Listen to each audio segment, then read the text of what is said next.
So some of you guys are probably wondering why you're even seeing a video on my channel right now, because I really haven't uploaded anything in a couple of months, since maybe a couple of Call of Duty videos. But other than that, channel's been pretty much dead. I really haven't even played this game since like June, I guess. I didn't really play that much of this game when it did come out. I was just underwhelmed, I guess, with this game. But recently, I guess I've kind of been lurking, I guess you can say, on all the state of the games, mostly, I guess, and a couple of Twitter accounts. But I saw this big update coming out, and I saw Title Update 7 obviously coming out as well. So I decided to give it a chance. Obviously, I bought the new DLC for, I guess you can call it Season 2 or Year 2, whatever you want to call it. And I've just been thoroughly enjoying this game a lot. I have had one other person that's been playing with me for the most part, so I guess that does kind of help. But I don't know, overall I've just been thoroughly enjoying this game a lot more than I did originally when the game first dropped. I know there's been a lot of changes too since then, but yeah, I'm going to give this game another shot. I've been having a ton of fun, like I said before, and hopefully it keeps on happening and you guys will see more content from me. So getting right into it, I quickly want to start with the resources and why I think this is one of, if not the most important prep tips for Title Update 8, and that is maxing out all of your materials, at least these 7. These are all super important for recalibrations and just crafting new gear and weapons specifically, because that's one of the main things that they're going to be rehauling in Title Update 8. And I just want to quickly give you guys a overview of why I think this is important. So all of these you can hold 1500, like I just got done saying. But if we quickly go to a recalibration station, keep in mind this is only 500, and the gear score cap when Update 8 does come out is going to be 515. So the stuff is probably going to be more expensive to recalibrate in terms of materials and credits, I would assume, most likely. So going to any random gun, this is your first recal, so if you wanted to do anything after this, it's only 69. But since we're going to be talking in terms of something that you most likely probably already have recals and you might want to change in terms of weapons or gear, you can see that it's 118 steel for an assault rifle.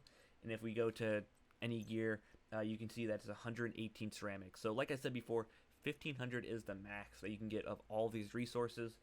And if you divide that by 118 by 1500, you're not even going to get 15 recals out of this. You're going to get like 11 or 12 recals, which, I mean, you could still pretty much make your build way better, but I'm just trying to give you guys an idea on why it's super important to max these out all at 1500, because you have to think of it this way: if you recal of your stuff once you get new gear on release date of Title Update 8, you're going to pretty much be ahead of everyone else in terms of not only your gear score, which doesn't necessarily always matter at the end of the day, but you're going to be able to boost up your stats a whole lot on the first day of release and just in general.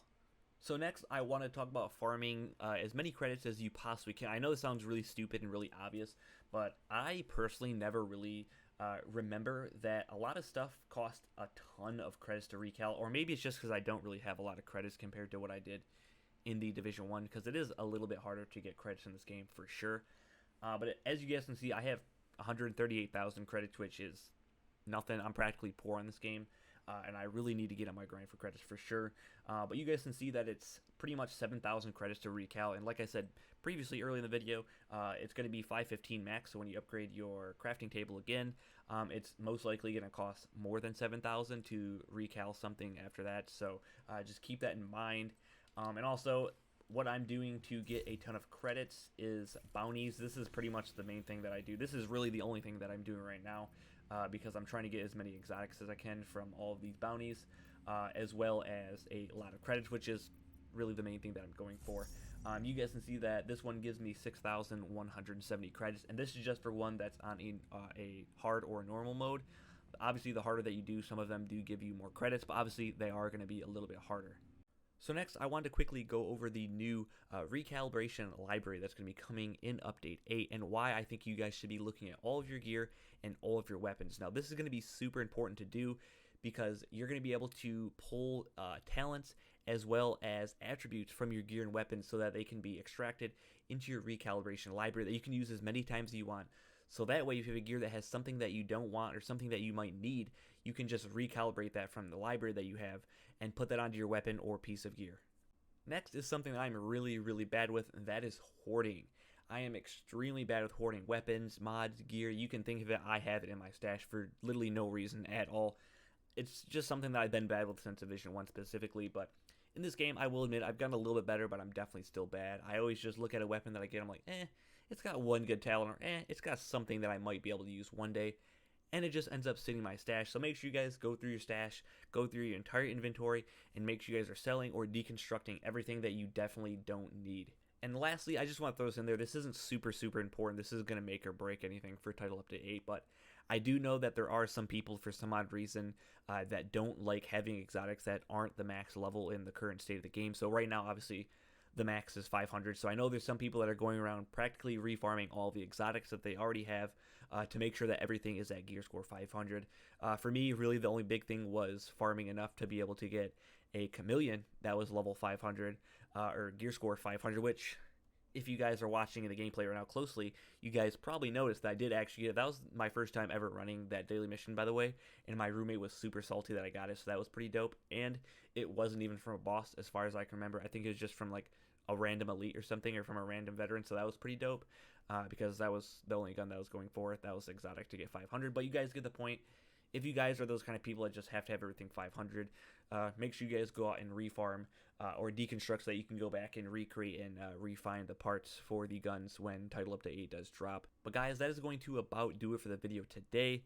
Hopefully you guys did enjoy the video. Once again, like I said, I definitely probably missed like some minor key points in this video, but for the most part, I wanted to get all the main things that I wanted to talk about, which I did. And also, if you guys play this game on Xbox One, which is what I play on, make sure you guys add me on Xbox One, or you guys can just post your comments or post your gamer tags down in the comment section below, because that was one of the main reasons why I honestly stopped playing Division 2 when it first came out, is because I didn't have like that dedicated group of people that always got on and were just practically willing to really do anything that we wanted to do in general on that specific day. And I didn't really have that on this game. I had a couple people here and there that would get on, but it was practically just really me playing by myself farming, or going to the dark zone and getting a couple kills and then just getting absolutely annihilated. And it was pretty much just me and my roommate for the most part, and it got really boring, so that was one of the main reasons why I stopped playing. So if you guys need people to play with in general, whether it's PvP or PvE, make sure you guys add me, and I'll make sure to hit you guys up, because I'm trying to get back on the grind and I need people to play, because otherwise it just gets straight up boring. And also, I'm trying to get the live streaming back on a consistent basis. But right now, my internet is kind of taking a shit. I'm not going to lie. I do have Spectrum, unfortunately. That is Charter Spectrum. And our internet, or something with our modem, is messed up. And something's like blocking my IP, or something's blocking me from being able to stream on YouTube specifically. Twitch is okay, but I'm not sure what's going on here. So there's like an error with our modem they have to come out and fix. So I'm working on that. That's the reason why you guys really haven't seen any consistent streams, or it's like only like an hour and a half stream, because OBS just ended up taking a shit because there's like no internet getting put through my stream, so it just shuts off. So that's where I'm at with the streams. But hopefully you guys did enjoy the video. If you guys did, make sure you guys drop a like and a subscribe channel if you guys are new. Thanks for watching, and I'll catch you guys in the next video. Peace out.